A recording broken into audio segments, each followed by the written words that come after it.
नमस्कार फ्रेंड्स, आज हम बात करेंगे कि कोलेस्ट्रॉल हाई होने का असली कारण या असली वजह क्या होती है।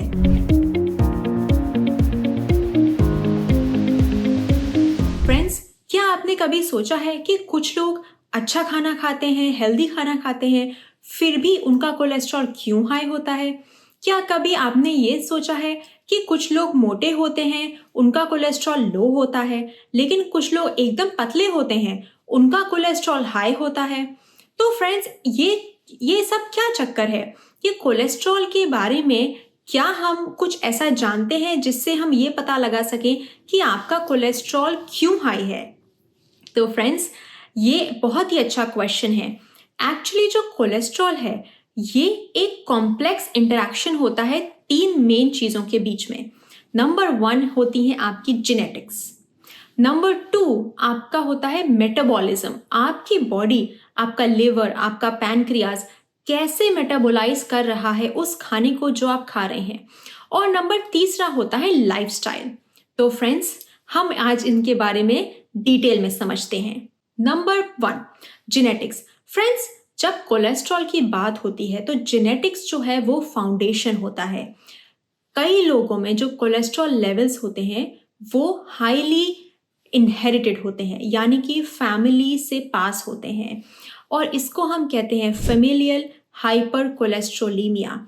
ये एक जेनेटिक डिसऑर्डर होता है जिसमें कि बहुत ज़्यादा एलडीएल यानी कि बैड कोलेस्ट्रॉल बनता है, और यंग लोगों में 30 साल के या 40 साल के लोगों में भी ये कोलेस्ट्रॉल बहुत ज़्यादा हो जाता है।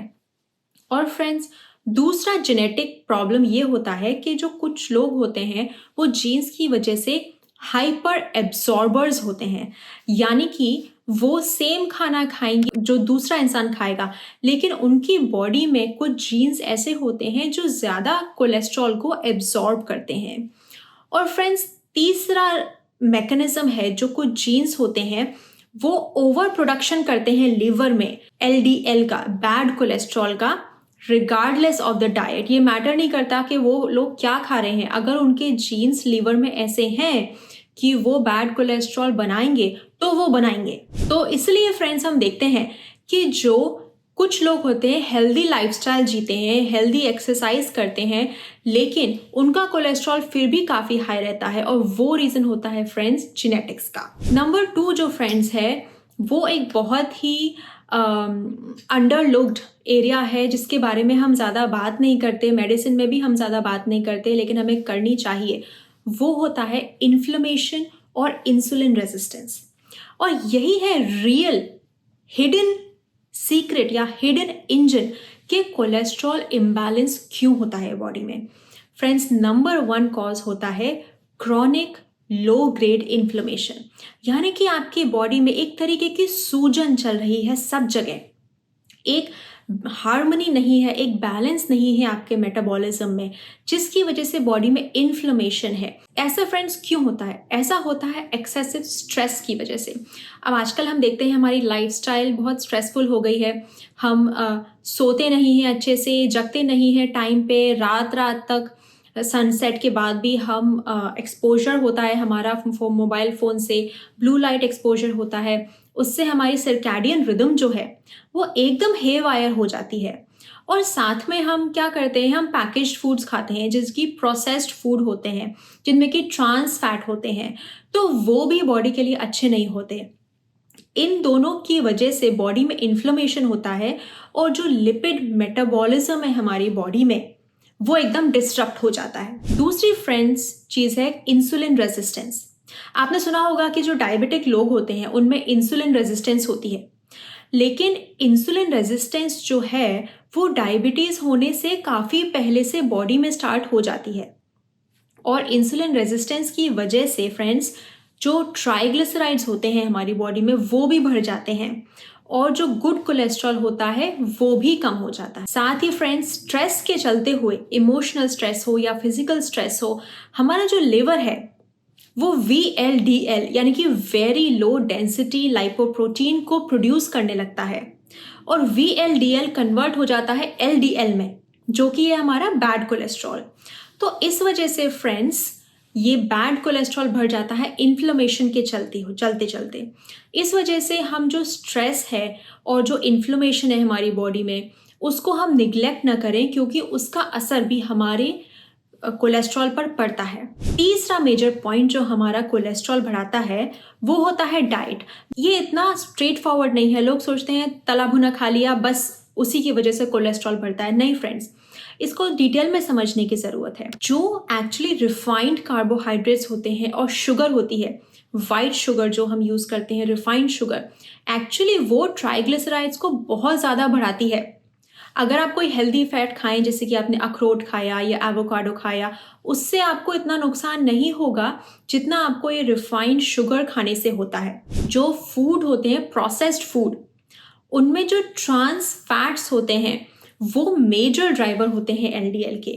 जो एलडीएल बैड कोलेस्ट्रॉल है वो ट्रांस फैट से ही प्रोड्यूस होता है। तो फ्रेंड्स, ये ट्रांस फैट होता क्या है?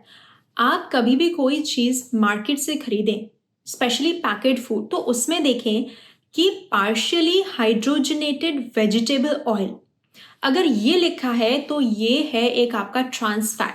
ये किस में पाया जाता है? ये पाया जाता है पैकेज्ड बेक्ड गुड्स में, जैसे कि कुकीज, पाइज, जो डोनट होते हैं उसमें, जो माइक्रोवेव पॉपकॉर्न होता है उसमें भी ये हाई मात्रा में पाया जाता है। साथ में फ्राइड फास्ट फूड, जैसे कि फ्रेंच फ्राइज हो गया, फ्राइड चिकन हो गया, टैकोज हो गए, और साथ में नॉन डेयरी क्रीमर्स। आजकल नॉन डेयरी क्रीमर्स बहुत यूज़ हो रहे हैं, तो उसमें भी फ्रेंड्स ट्रांस फैट पाए जाते हैं। लेकिन एक्चुअली ये आपके लिए बहुत ही बुरे होते हैं, क्योंकि ये बुरे कोलेस्ट्रॉल को बढ़ाते हैं और अच्छे कोलेस्ट्रॉल को कम कर देते हैं। ये बहुत ही डेंजरस कॉम्बिनेशन होता है फ्रेंड्स, जो हार्ट डिजीज़ के रिस्क को बहुत ही बढ़ा देता है। तो फ्रेंड्स, हमने बात करी सबसे पहले जेनेटिक्स की लिपिड में, फिर हमने बात करी इन्फ्लेमेशन की और इंसुलिन रेजिस्टेंस की, फिर हमने बात करी डाइट की। डाइट में ट्रांस फैट्स और कार्बोहाइड्रेट्स के साथ साथ ध्यान रखना है एक्सेसिव अल्कोहल का, क्योंकि एक्सेसिव अल्कोहल ट्राइग्लिसराइड्स को बढ़ा देता है। मतलब वही काम करता है जो तला भुना खाना करता है। तो अल्कोहल बहुत बुरा है अगर आपका कोलेस्ट्रॉल बढ़ा हुआ है तो।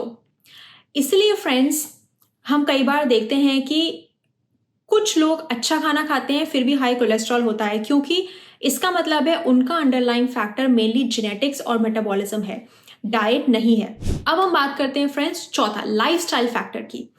जो फिजिकल एक्टिविटी है, अगर उसकी कमी हो तो जो हमारा HDL है, अच्छा कोलेस्ट्रॉल है, वो कम हो जाता है। क्रॉनिक स्ट्रेस हमने पहले भी बात करी, इससे हमारा जो कॉर्टिसोल है, जो स्ट्रेस हार्मोन है, वो बढ़ जाता है।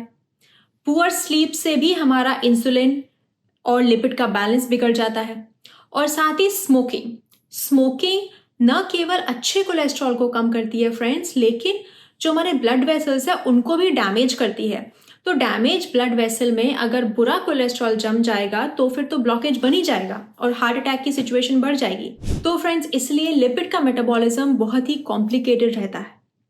पांचवी बात है फ्रेंड्स, थायराइड, लिवर और किडनी डिजीज। अगर किसी का थायराइड कम काम कर रहा हो तो वो भी कोलेस्ट्रॉल को बढ़ा देता है। अगर किसी का लिवर काम नहीं कर रहा हो तो इस वजह से कोलेस्ट्रॉल क्लियर नहीं हो पाता, बुरा कोलेस्ट्रॉल जमा रहता है। साथ में अगर किसी को किडनी इश्यू हो, जैसे कि नेफ्रोटिक सिंड्रोम, तो उससे बहुत ज़्यादा लिपिड का लॉस हो जाता है और बहुत ज़्यादा लिपिड इम्बैलेंस हो जाता है। इसलिए अगर आपका कोलेस्ट्रॉल ज़्यादा कम है तो अपने थायराइड, लिवर और किडनीज को ज़रूर चेक कर पाएं। तो फ्रेंड्स, हम समराइज करते हैं इस कॉम्प्लेक्स टॉपिक को। सबसे पहली बात कि एलिवेटेड जो कोलेस्ट्रॉल है वो एक सिग्नल है कि आप क्या खा रहे हैं, आपकी बॉडी में इंटरनली क्या मेटाबॉलिज्म चल रहा है और आपके जेनेटिक्स कैसे हैं, आपकी बॉडी में कितना इन्फ्लेमेशन चल रहा है। तो हमने जैसे बात करी, आप इन रूट कॉजेस पर ध्यान दें, कोशिश करें कि जो भी इनमें से आपको कॉज लग रहा हो उसको आप पहचानें, उसका ट्रीटमेंट लें और अपनी स्ट्रेस सिचुएशन को, स्लीपिंग साइकिल को भी रेगुलेट करें, ताकि आपका लिपिड जो है उसका रेगुलेशन भी बॉडी में अच्छे से होने लगे। तो फ्रेंड्स, आई होप कि आपको ये वीडियो अच्छा लगा हो। अगर आपके पास और क्वेश्चंस हो कार्डियोलॉजी से रिलेटेड मेरे लिए, तो आप प्लीज़ कमेंट्स में शेयर करें अपने उन डाउट्स को। और please do not forget to like, subscribe and share our channel. मैं हूं आपकी कार्डियोलॉजिस्ट डॉक्टर तोशी शर्मा। नमस्कार, सी यू सून।